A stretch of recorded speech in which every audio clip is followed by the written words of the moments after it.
construção, ela é ideológica. O mapa mundi não tem em cima nem embaixo. A construção tradicional do mapa mundi foi feita por cartógrafos europeus que colocaram a Europa no centro e aumentaram a Europa.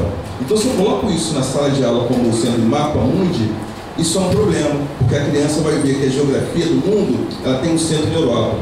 Então, isso é alguma coisa que nós podemos abandonar. Ou se quisermos usar essa imagem, ela tem que ser usada no mapa mundi tradicional com outras imagens, com imagens do sul. Então, a própria nomenclatura, se nortear, é uma nomenclatura complicada, porque se nortear não tem só um sentido geográfico, mas tem um sentido político. Tanto que eu escrevo, vou me sulhar, eu me sulhei, não norteio. Isso é uma questão importante, porque isso está presente em uma perspectiva ideológica e política, não é só cartográfica. Isso está indo bem, isso que eu estou apresentando para vocês. Então isso muda o modo de história, o modo de geografia, o modo de matemática, que pode ser feita com dança, tá bom? Pode ser com outros elementos. E para isso, quais são os princípios para esse elemento? Então, isso é um grande problema, é que o nosso mapa mundi já começa equívoco. A Europa é pequenininha, daquele tamanho ali, quase não aparece. Mas o mapa do Mercator, que é o mapa tradicional, a Europa parece o centro, ela parece muito maior. E a África, então a gente vai mudar. Eu posso ter outros mapas, eu posso ter outras formas de sul, outras formas de sul e de norte. Tá? Isso é uma questão que eu estou falando. Eu estou bem preocupado com a prática de vocês na sala de aula, que é o nosso dia a dia, né? Eu formo professores na universidade, né? Eu dou aula no curso de História, no curso de Pedagogia, numa especialização na universidade, de diversidade étnica. E nossa preocupação é como que eu vou trabalhar isso na sala de aula. Então, isso é um primeiro dado. Isso é um primeiro dado para a gente pensar.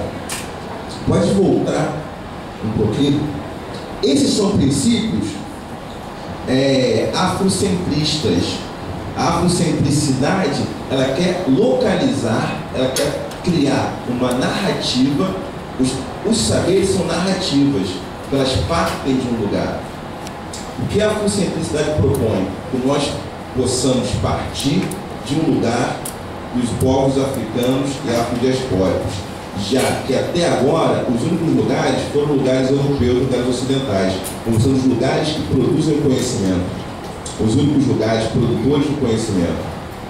Eu vou falar de Nguzo Chaba, que são 7 princípios ou leis, princípios afrocentrados, que o Maulana Karenga, um grande pensador, né, afro-americano também, que é importante conhecer os congressos de estudos africanos, os congressos de Cheikh Diop, né, quando ele levou os congressos nos Estados Unidos, e fantástico pensador, ele vai dizer que isso tem que estar ligado à educação, tá? Ou seja, a educação numa sociedade capitalista ocidental, ela tem relação com o aumento da competência para que eu possa competir com o outro e eu possa ser mais vitorioso. A noção de indivíduo, uma subjetividade ligada à individualidade, ela está gestada no projeto colonial, europeu, capitalista, que vai estar no nosso mundo globalizado. Mais ou menos isso. Isso é um modelo possível, não é o único modelo possível. Tem outros modelos. Para dar um exemplo, em Yorubá, que é uma língua que os povos de Benin e Nigéria falam hoje, língua originária dos povos yorubás, que são povos Teto, de Oxó, o que acontece? Não existe a palavra órfão, porque aquela experiência sociocultural não tinha criança abandonada, tá certo? Ou seja, orfanato, asilo são invenções ocidentais, porque a noção, a relação que se tem com a juventude, com a infância e com a velhice, é uma relação diferente da que esses povos travavam e travam. Só que com a globalização do Ocidente, é como se houvesse uma única visão, um único modo de ver o envelhecimento, que é baixar a produtividade. E numa sociedade capitalista, como dizia Benjamin Franklin, né, time is money, tempo é dinheiro, o que o Franklin quer dizer com isso? Se você não é produtivo, você não vale muita coisa. Essa é a interpretação corrente. Então, isso é um problema, porque tem outros modelos societários possíveis, e não só os modelos que nós conhecemos hoje. O Modia, unidade, empenhar-se pela comunidade. Eu só existo porque a comunidade existe. Isso é um princípio importante afrocentrista. Tá? Ou seja, eu não penso em mim sem relação com a comunidade. Então, a educação, o aprendizado, ele é importante porque eu posso melhorar a vida da sociedade que eu vivo, da comunidade que eu estou vivendo, não só a minha existência individual. E a minha comunidade é formada pelos ancestrais que já morreram e pela geração que não chegou ainda, os que estão por vir. O que me dá uma responsabilidade com a maneira como eu vou deixar a sociedade. Autodeterminação. Eu tenho que falar por mim mesmo. Falar por mim mesmo nesse caso significa que cada comunidade tem que falar por si, a partir do seu lugar. Quando nós falamos, para dar um exemplo, no sexismo linguístico, que a língua portuguesa tem, o sexismo linguístico, né? Nós usamos o homem como comum de dois, o que é uma visão sexista, em última instância, porque a mulher é comum de dois. Tem teóricos que estudam justamente o sexismo linguístico, como a linguística reproduz hierarquias de gênero e raça. Tá certo? Ou seja, então por que a mulher não é comum de dois e o homem é comum de dois? É porque tem uma hierarquia de gênero posta, colocada. Então falar por nós mesmos tem relação com falar de um lugar, e de um lugar afrocentrado, de um lugar da minha experiência como afrodescendente, como africano, como negro, numa sociedade que é multiétnica, multirracial. Mas eu tenho que falar desse lugar. Que lugar é esse? Isso é importante. O DIMA, trabalho e responsabilidade coletivos. O problema de uma pessoa, eu posso compartilhar, eu posso aprender modos de resolver esse problema em conjunto. Tá? Então, a escola, ela deve primar, por exemplo, jogos em que as crianças possam descobrir um modo de cooperação. Ou seja, eu posso solucionar problemas junto com o outro. Isso é fundamental, que tem relação com a economia cooperativa. Para dar um exemplo disso, o quilombismo, né? Os quilombolas que vivem no modo quilombista, como dizia o Nascimento, o tipo de quilombismo, ou seja, a terra é de todas as pessoas que trabalham sobre ela. A terra não é de alguns apenas. Isso é uma outra perspectiva também epistêmica e política, de como se relacionar com a terra, como se relacionar com o trabalho. Propósito, a vocação da comunidade, para desenvolver a comunidade de modo harmônico. O que seria isso? Eu tenho que legar algo melhor para as crianças que estão aqui, serão adultos, e para as gerações futuras. Tá? Kumba, criatividade, é o neopropósito. Irani, fé. Acreditar em nossas mestras e nossos mestres, que são os mais velhos, a geração mais velha, aqueles que chegarão, que estão por vir, desculpem, os que já estiveram aqui. Tá? Oi? Essa está em Swahili, que é Banto Swahili, tá? Swahili é hoje uma das línguas mais faladas entre os bantofonos.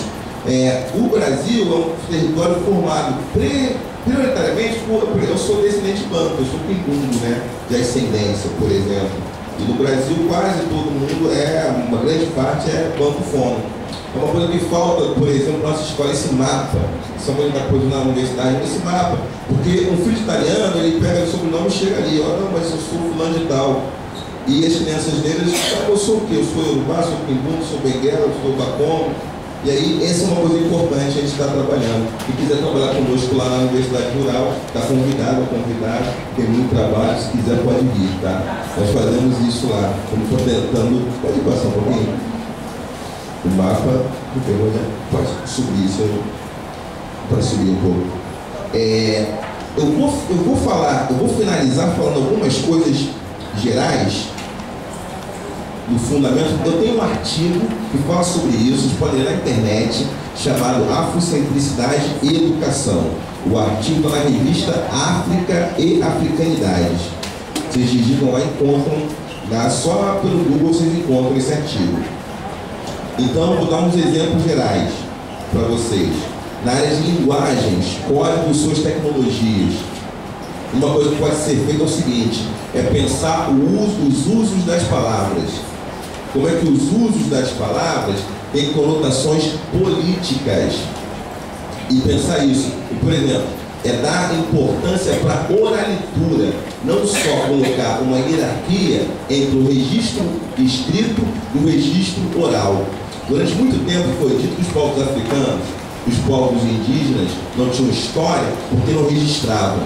Mas a gente tem hoje, e sempre teve, modos de analisar a fonte oral, pela oralitura. Oralitura é um caminho para isso. Tem um autor chamado Piosirigu, é um ugandense, que explica muito bem como isso funciona. Então a história oral ela tem tanta validade quanto o que está escrito. Então não é porque alguns povos africanos não escreveram que aquilo não tem valor científico. Eu posso recuperar isso através de um trabalho interior de pesquisa. São fatores importantes, tá? Então eu posso colocar isso na aula de linguagem de códigos. Eu posso colocar educação artística de várias maneiras. Eu posso articular educação artística com matemática. Por exemplo, pensando a etnomatemática. A gente pode ensinar geometria através de tranças de cabelos, por exemplo. Então, tem um trabalho bacana sobre isso, quando procurar na internet, um autor que é o Rogério Santana, que é um amigo, até um amigo meu, Rogério Santana Lourenço. Ele tem um trabalho muito bacana sobre isso, como você pensar matemática até com a dança. Então, eu posso fazer uma aula de matemática com dança, onde eu ensino ali os pontos geométricos, pensando no movimento dos corpos das crianças. O que isso faz? Isso desacraliza uma pressuposição extremamente complicada de que educação é algo que não incorpora, é uma coisa que separa o corpo da cabeça. É um pressuposto ocidental, cabeça, alma e corpo separados. No olhar afrocentrado, corpo e alma estão juntos. Então, essa criança já chegava na escola com o corpo divorciado, porque o corpo dela podia entrar em movimento, mas nós podemos fazer aula que os corpos entrem em movimento. Isso dá um trabalho, mas é possível ser feito. Então surgiram essas leituras que vocês possam fazer. A matemática, na história, é recontar essa narrativa. A geografia, botei mapa para vocês, o mapa ajuda muito, fecha com o mapa ali. Tá? Eu acho que o mapa já diz um pouco o que pode ser feito. E o primeiro passo é que a gente tem essa disponibilidade que vocês estão tendo de estar aprendendo, reaprendendo maneiras, modos de encaminhar e abordar o conhecimento, abordar os saberes.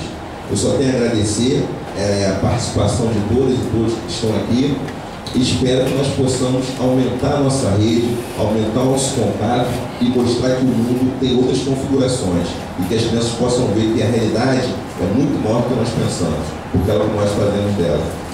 Obrigado.